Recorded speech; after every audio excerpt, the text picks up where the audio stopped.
மக்கள்கிட்ட அந்த எதிர்பார்ப்பு இருந்த ஏன் உங்கள் ஓட்டு 0.4% போச்சு? இப்போ விருதுநகரில் போய் நீங்கள் வீடு பிடிக்கிறீங்க, நீங்கள் நினச்சா விருதுநகரே விலைக்கு வாங்கலாம். இந்த அரசியலில் சம்பாதிச்ச காசு. தேர்தல் வாக்குறுதி நீங்கள் கொடுப்பது பூரா அந்த 3 நாள் தான், 1 வாரம், 15 நாள். இதெல்லாம் சீரியஸ் எடுத்துக்கவே கூடாது. வெங்கடேஸ்வரா மெடிக்கல் காலேஜ் அவங்க குடும்பம் தான் அதை பார்த்துட்ருக்கு. இதெல்லாம் எதில் சம்பாதிச்சது? சினிமாவில் சம்பாதிச்சது இல்லை, எல்லாம் அரசியலில் சம்பாதிச்சது. அவங்களோட பிக்சர் எடுத்து பான் சைட்டில் போடுறதெல்லாம் என்ன மாதிரியான ஒரு இது சார்? இது அவங்களோட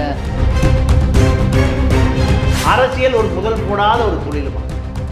முதல்ல குட்டி கடைக்காரன் கூட 2 வாழைத்தார தொங்க விட்டுருப்பான்.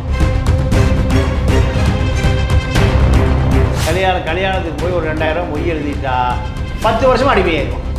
பாவம் இந்த மக்கள் மிக மிக பாவப்பட்ட ஜென்மங்கள். 2 பேர் கொடுக்கல. மக்களை ஏமாற்றுகிறவன் தான் அரசியல்வாதி. மக்கள் ஏமாறுகிறவன் தான் மக்கள்.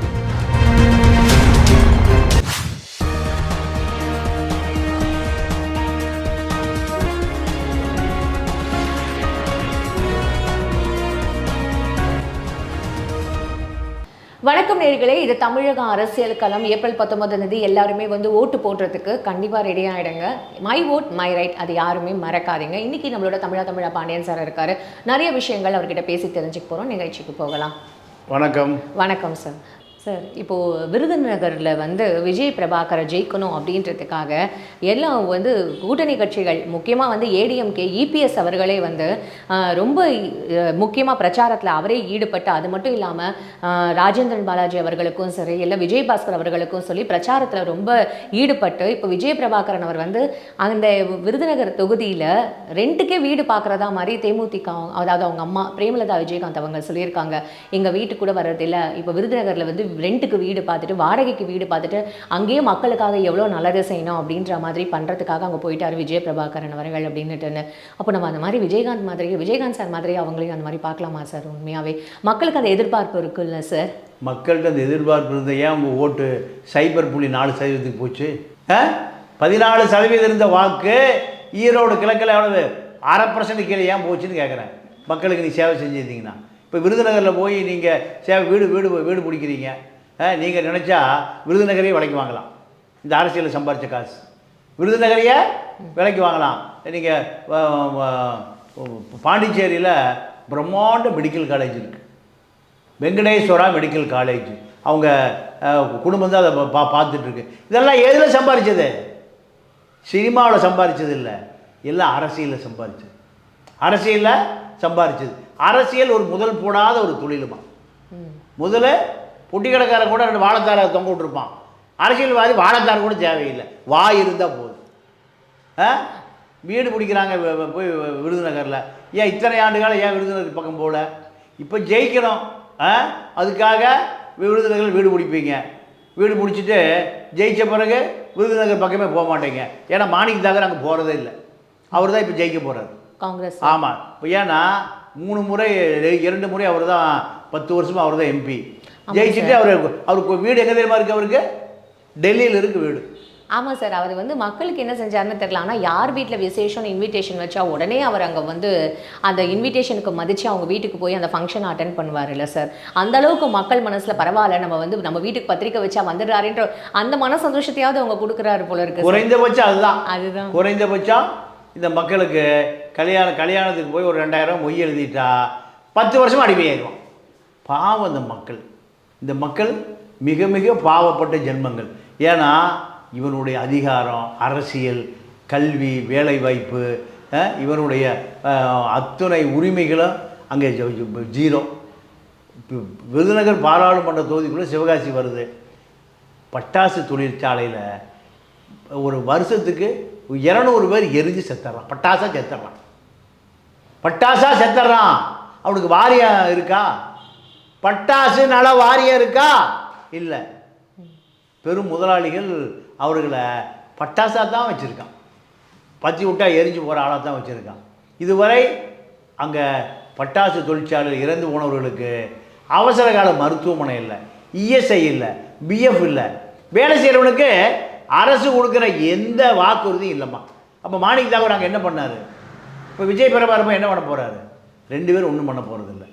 நீங்கள் ஒரு ஆலையில் வேலை பார்த்தா அவனுக்கு இன்சூரன்ஸ் இருக்கணும், அவனுக்கு இஎஸ்ஐ மருத்துவ காப்பீடு இருக்கணும். அப்படி எதாவது இருக்கா? எத்தனை ஆண்டு காலம் வேலை பார்க்குறாங்க பட்டாசு தொழிற்சாலையில்? பயணியர் பட்டாசு தொழிற்சாலை, ஸ்டாண்டர்ட் பட்டாசு தொழிற்சாலையில் எத்தனை ஆண்டு காலம் இருக்குது?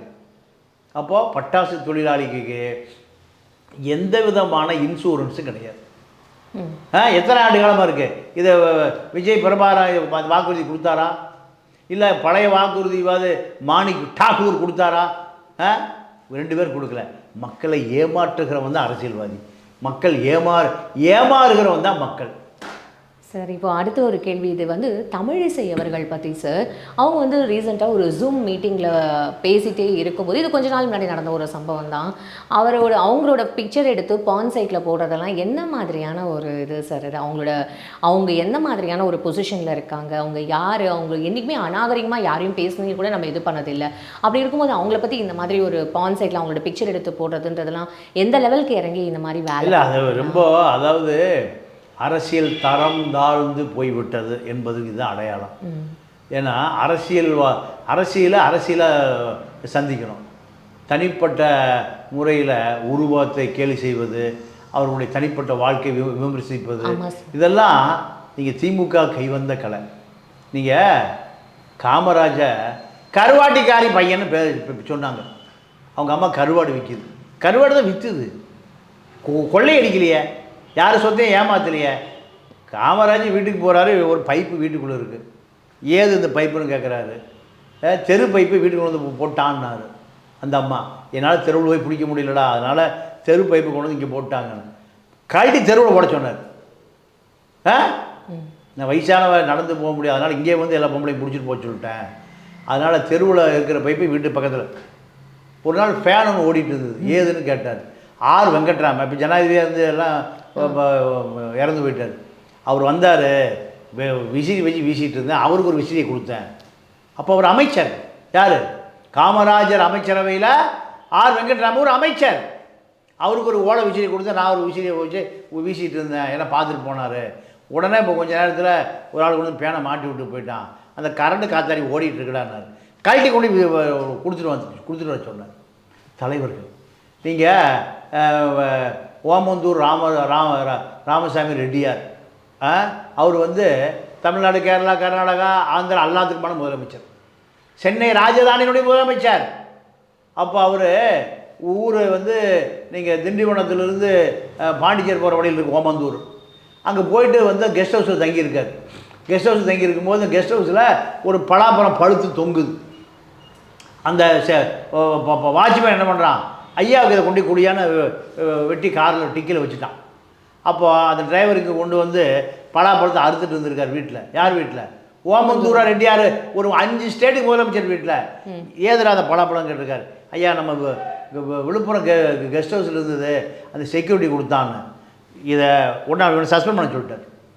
ஏன்டா பழத்தை வாங்கிட்டு வந்து அரசாங்க சொத்தை ஏன்டா திருடுனேன்? பலாப்பழத்தை எத்தனை ரூபா? 3 ரூபா. 3 ரூபாய்க்கு கொண்டு போய் ட்ரெஸ்ஸரியில் கட்டிட்டு ரசீது கொண்டு வந்து கொடுத்து வேலையை சேர்ந்துக்கணும். இப்படி தலைமை இருந்திருக்காம்பா.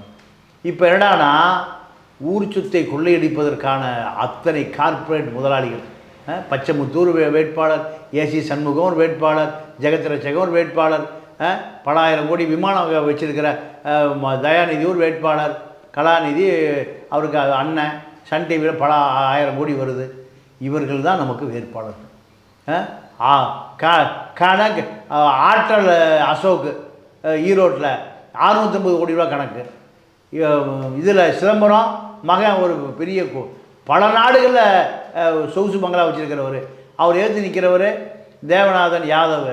பாவம் 5000 மயிலாப்பூர் மாமி வயசான காலத்தில் டெபாசிட் போட்டு வச்சாங்க பேங்க்கில் 7%, அவர் 11% கொடுக்குறனாரு. 600 கோடியை காணோம். அவர் ஒரு வேட்பாளர். சார், இப்போ நீங்கள் இவ்வளோ சொல்கிறீங்க, இப்போது சவுக்கு சங்கர் வந்து ஒரு சவால் விட்டுருக்காரு சார். இப்போ 30 தொகுதியில் வந்து டிஎம்கே வந்து லீடிங்கில் இருக்கும், இது 5 தொகுதி வந்து தான் இது நம்ம ஏடிஎம்கே இருக்கும், மற்றதெல்லாம் இழுப்பறி 4ன்ற மாதிரி இருக்குது.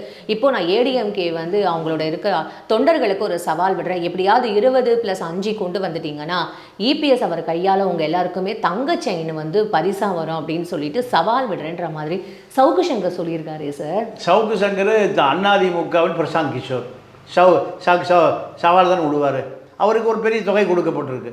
அதாம்மா இது தேர்தல் திருவிழாவில் காந்தி எல்லா பக்கம் பாய்ச்சிருக்காருமா, சவுக்குக்கும் பாய்ச்சிருக்காரு. சவுக்கு அதிமுக ஆகிட்டார். 26 தேர்தலில் டோட்டல் கேம்பேர் சவுக்கு சங்கர் தான். எங்கே பிரசாந்த் கிஷோர்மா 400 கோடி ரூபா ரேட்டான். 400 கோடி 234 தொகுதிகளையும் சவுக்கு ஆர்மி தான் அங்கே இருக்கும். சவுக்கு ஆர்மி தான் அங்கே இருக்குது. மீதி யாராவது ஏழைவாழ கேமரா தூக்கி போனால் சுட்டுருவானுங்க. மக்கள் நடுவில் அவருக்கு அவ்வளோ வந்து மக்கள் நடுவில் அவர் அவ்வளோ பிரபலமா சார் சவுக்கு சங்கர் அவர்? ஆமாம், மக்கள் நடுவில் ஸ்ரீமதி கேஸில் ரவிக்குமாருக்கு ஆதரவாக கட்டிங்க வாங்கிட்டு முழுக்க ஆதரவு தான். மக்கள் எல்லாம் பார்த்துட்டு தான் இருக்கான். மக்களை யாரும் ஏமாற்ற முடியாது. மக்கள் தான் முதலமைச்சர், மக்கள் தான் எம்எல்ஏ, மக்கள் தான் எம்பி, மக்கள் தான் ஜனாதிபதி. எல்லாத்தையும் உருவாக்குறவன் யார்? மக்கள் தான். இந்த திரைமறைவு வேலைகளை, லஞ்ச லாவணிய ஊழல் எல்லாத்தையும் மக்கள் பார்த்துட்டு இருப்பான். ஒரு நாளைக்கு மக்கள் வெகுண்டெழுவான், மக்கள் கோபம் வரும், ஆட்சி மாறும், காட்சி மாறும்.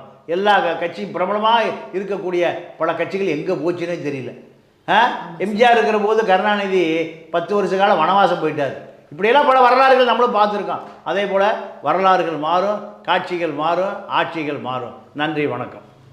மக்களாகி நீங்கள் தான் யாருக்கு ஓட்டு போடணுன்றதை கரெக்டாக வந்து சூஸ் பண்ணி ஏப்ரல் 19ஆம் தேதி மறக்காமல் எல்லாருமே ஓட்டு போடுங்க. மை ஓட் மை ரைட் மறந்துடாதீங்க. மீண்டும் நாளைக்கு சுவாரஸ்யமான தகவல்களோடு நம்ம தமிழா பாண்டியன் சார் கிட்ட டிஸ்கஸ் பண்ணலாம். உங்களிடமிருந்து விடைபெறுவது உங்கள் அமிர்தா.